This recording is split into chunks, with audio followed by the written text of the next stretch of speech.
ফেনী নোয়াখালী আঞ্চলিক যে সড়ক রয়েছে সেই সড়কের পাশে আজকে ফেনীর দাগনভূঞার রামনগর এলাকার হাজার হাজার মানুষ একত্রিত হয়েছে।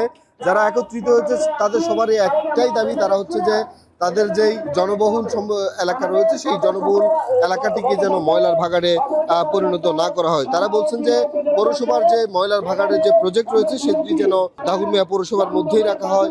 তাদের জনবহুল যে এলাকা রয়েছে আজিজ ফাজিলপুর, সেকান্দারপুর, মোহাম্মদপুর এবং আশপাশের এলাকাবাসী দৃঢ়ভাবে যেটি জানিয়েছেন যে বসতবাড়ি, শিক্ষা প্রতিষ্ঠান এবং জমির পাশে বর্জ্য ব্যবস্থাপনা প্লান্ট স্থাপন করা সে কোনোভাবে তারা মেনে নেবেন না। তারা যেটি বলছেন যে স্থানীয় এলাকায় প্রস্তাবিত ওয়েস্ট ম্যানেজমেন্ট প্লান্ট ময়লার ভাগাড় স্থাপনের প্রতিবাদে তারা কিন্তু এখানে একত্রিত হয়েছেন।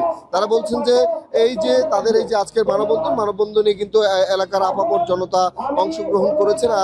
আয়োজকদের পক্ষ থেকে জানানো হয়েছে প্রস্তাবিত জায়গাটি গণবসতিপূর্ণ এবং আশপাশে রয়েছে স্কুল, কলেজ, মাদ্রাসা, মসজিদ, মন্দির, মৎস্য খামার এবং কৃষি জমি, যেখানে বর্জ্য ব্যবস্থা প্রক্রিয়াকরণ কেন্দ্র স্থাপন করা হলে বায়ু, পানি এবং মাটির ভয়াবহ দূষণ হবে, যা জনস্বাস্থ্য ও পরিবেশের জন্য মারাত্মক হুমকি হয়ে দাঁড়াবে। তারা যেটি বলতে চাচ্ছেন যে ময়লা ব্যবস্থাপনা চাই, কিন্তু মানুষের স্বাস্থ্য ক্ষতি করে নয়। উন্নয়ন হোক, তবে তা হোক টেকসই এবং পরিবেশ বান্ধব। এখানকার যারা মানববন্ধন করছেন তারা যে বলছেন তারা কিন্তু এই যে ময়লা ব্যবস্থাপনার যে প্রকল্প, এই প্রকল্পের বিরুদ্ধে নয়, তবে জনবসতিপূর্ণ এবং ঘনবসতিপূর্ণ এলাকায় যে প্রকল্পটি করা হচ্ছে তারা সেটির বিপক্ষে। ফেনীর দাগনভূঞা রামনগর এলাকার ফেনী নোয়াখালী সড়ক থেকে আমাদের কাছে ছিল সর্বশেষ।